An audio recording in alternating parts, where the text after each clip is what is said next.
বেগম খালেদা জিয়া গুরুতর অসুস্থ, একথা আমরা সকলেই জানি। কিন্তু এই অসুস্থতাকে কেন্দ্র করে বিএনপি নামক রাজনৈতিক দলটির দুর্বলতা এত প্রবলভাবে জনগণের সামনে উঠে আসছে যে অনেকে মনে করছেন এই দলটি ক্ষমতায় গেলে দেশটা চালাবে কি করে। ক্ষমতায় না গিয়ে দলটির অবস্থা এত লেজে গোবরে হওয়ার পরেও তার উপর ভরসা করবে কি করে মানুষ।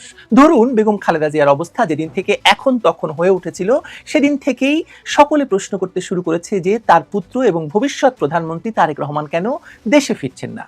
তারেক রহমান সামাজিক যোগাযোগ মাধ্যমে পোস্ট দিয়ে জানিয়ে দিলেন যে তার ফেরাটা তার একার সিদ্ধান্তের উপর নির্ভর করে না। সরকারের পক্ষ থেকে সঙ্গে সঙ্গে প্রথমে প্রোপাগান্ডা সচিব এবং পরে পররাষ্ট্র উপদেষ্টা জানালেন যে সরকার তারেক রহমানের ফেরায় কোনো বাধা নয়। আসলে সরকার যে বাধা নয় তার প্রমাণ তো আমরা পাই বাংলাদেশের সকল আইন কানুন উপেক্ষা করে আদালতে হাজিরা ছাড়াই তারেক রহমানের বিরুদ্ধে থাকা সকল মামলা সরকার তুলে নেওয়ার মাধ্যমে। অথচ আমরা জানতাম যে মামলা তুলে নিতে হলে আসামিকে আদালতে হাজির থাকতে হয়। সে যা হোক, তারপর থেকে প্রতিদিন কেবল কাতার থেকে এয়ার অ্যাম্বুলেন্স এই রওনা দিয়েছে, এই আসছে, সেই আসছে অবস্থা। আজ যান্ত্রিক ত্রুটি, তো কাল খালেদা জিয়ার শারীরিক অবস্থার জন্য খালেদা জিয়া লন্ডন যেতে পারছেন না। সকালে যাচ্ছেন তো বিকেলে বলা হচ্ছে তিনি যেতে চাইছেন না, দেশেই চিকিৎসা নিতে চাইছেন।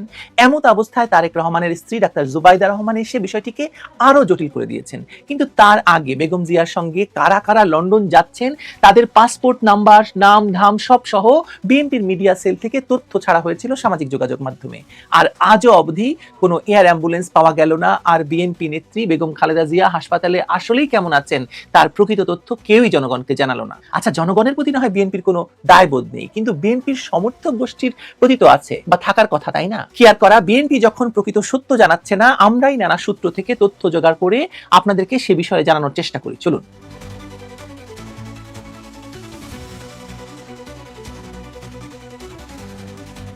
শেষ পর্যন্ত কি লন্ডন যাচ্ছেন বেগম খালেদা জিয়া? প্রশ্নটি এখন সরাসরি বাংলাদেশের রাজনীতির সঙ্গে জড়িয়ে গেছে। এখানে স্বাস্থ্য, রাজনীতি, কৌশল, গুজব, আন্তর্জাতিক বিষয় সব একসাথে গুলিয়ে যাচ্ছে।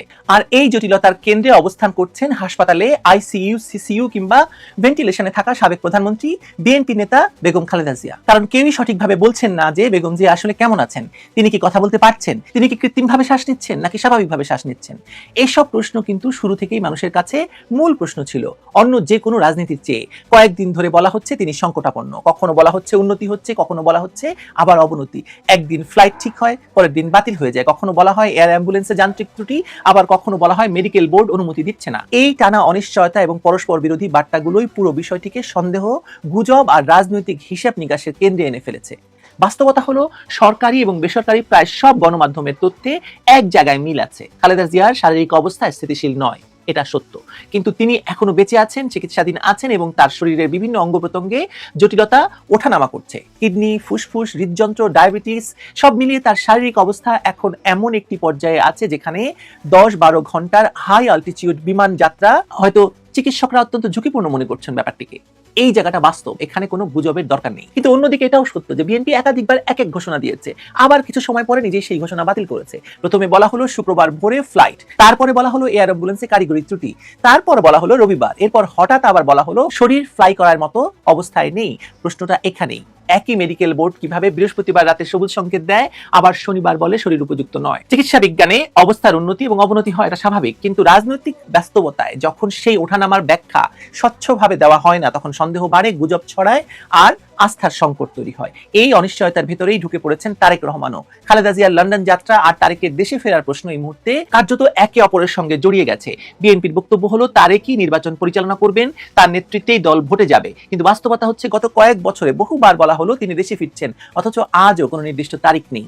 রাজনীতির মাঠে এই ধরনের বারবার প্রতিশ্রুতি দিয়ে বাস্তবায়ন না হওয়ার দলের বিশ্বাসযোগ্যতা থাকে না বা আঘাত পায়। প্রতিপক্ষ ঠিক এখানেই আঘাত করছে। লন্ডন থেকে রাজনীতি করা যায় কিন্তু দেশ চালানো যায় না, এই কথাগুলো এখন শুধু ব্যঙ্গ নয়, জনমতের একটা অংশের বিশ্বাসও ঢুকে পড়েছে এই কথার মধ্যে। এখানে আরেকটি অস্বস্তিকর প্রশ্ন উঠছে, তারেক রহমানের স্ত্রী জুবাইদা রহমান কিভাবে বারবার বাংলাদেশে আসছেন, আবার ফিরে যাচ্ছেন, অথচ তারেক রহমান ফিরতেও পারছেন না, যাওয়া তো দূরের কথা।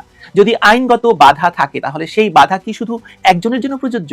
যদি রাজনৈতিক সমঝোতার বিষয় থাকে তাহলে সেটা প্রকাশ্যে কেন পরিষ্কার করে বলা হচ্ছে না? বিএনপি এই প্রশ্নগুলোর সরাসরি উত্তর দিচ্ছে না বলেই ধোঁয়াশা আরো ঘনীভূত হচ্ছে। আর সেই ধোঁয়াশার সুযোগ নিচ্ছে প্রতিপক্ষ, সোশ্যাল মিডিয়ার গুজব কারখানা। খালেদা জিয়ার স্বাস্থ্য নিয়ে যে ভয়াবহতম গুজব ছড়িয়েছে, তিনি মারা গেছেন, এই ধরনের গুজব শুধু অমানবিক নয়, রাজনৈতিক দিক থেকে বিপজ্জনক। কিন্তু আবার এটা অসত্য, এই গুজব ছড়ানোর জায়গাটা বিএনপি নিজেরাই তৈরি করে দিয়েছে। একদিন বলা হয় গ্রিন সিগন্যাল, আর 2 দিন পরে বলা হয় গ্রিন সিগন্যাল নেই, তখন সাধারণ মানুষ স্বাভাবিকভাবেই প্রশ্ন তো তুলবেই। আর দেশে এমনিতেই রাজনৈতিকভাবে উত্তপ্ত পরিস্থিতিতে এই ধরনের তথ্য সংকট মানেই গুজবের বিস্ফোরণ। এর মধ্যেই আবার ডাক্তার জুবাইদার বরাতে খবর বেরোলো যে বেগম জিয়া নাকি বিদেশে যেতে চাইছেন না, তিনি দেশেই চিকিৎসা নিতে চান। অথচ আমরা জানতাম যে বিএনপি সবসময় বেগম জিয়াকে বিদেশে চিকিৎসা দিতে আগ্রহী। সবচেয়ে বড় প্রশ্ন হলো বেগম জিয়া কি তবে কথা বলতে পারছেন? না হলে বললেন কি করে? আসলে মানুষ এখন দিনকে দিন এসব চাপান উত্তর বেগম জিয়া থেকেও আগ্রহ হারিয়ে ফেলারই কথা।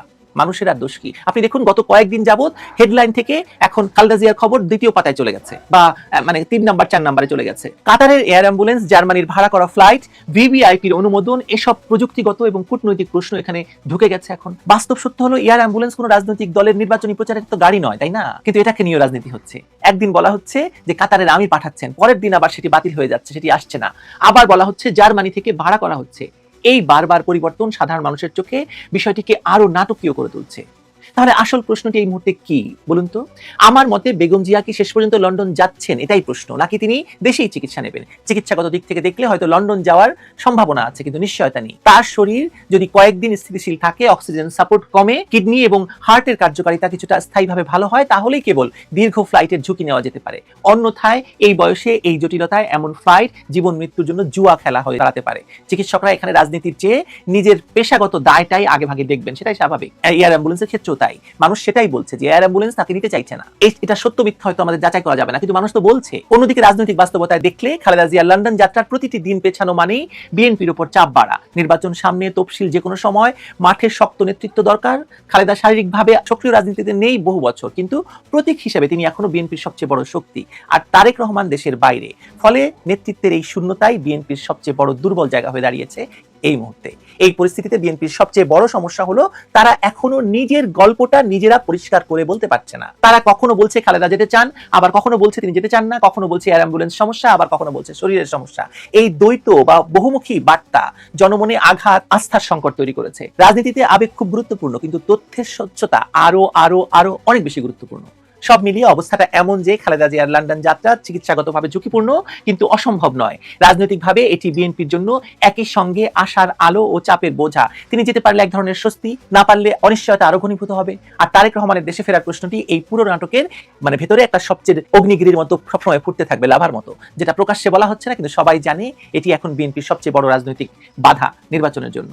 এই মুহূর্তে খালেদা জিয়ার লন্ডন যাত্রা হয়তো হবে, হয়তো হবে না, কিন্তু যতদিন বিএনপি তথ্য লুকিয়ে রাখবে, অসম্পূর্ণ বক্তব্য দেবে, আর প্রতিটি ধাপে গল্প বদলাবে, ততদিন এই যাত্রা শুধু একটি চিকিৎসার সিদ্ধান্ত থাকবে না, এটি পরিণত হবে রাজনৈতিক অবিশ্বাস, সন্দেহ এবং গুজবের কেন্দ্রবিন্দুতে। আর এই পরিণতির সবচেয়ে বড় ক্ষতিটা শেষ পর্যন্ত বিএনপি নিজেরই হচ্ছে। বিএনপি তাতে কিছু যায় আসে না, কারণ তারা জানে তারা সরকার গঠন করবে, তাদেরকে এই নিশ্চয়তা দেওয়া হয়েছে। তারা জানে তারা পরবর্তী সরকার, তারেক রহমান প্রধানমন্ত্রী। কি আসে যায় বলেন? কিচ্ছু আসে যায় না।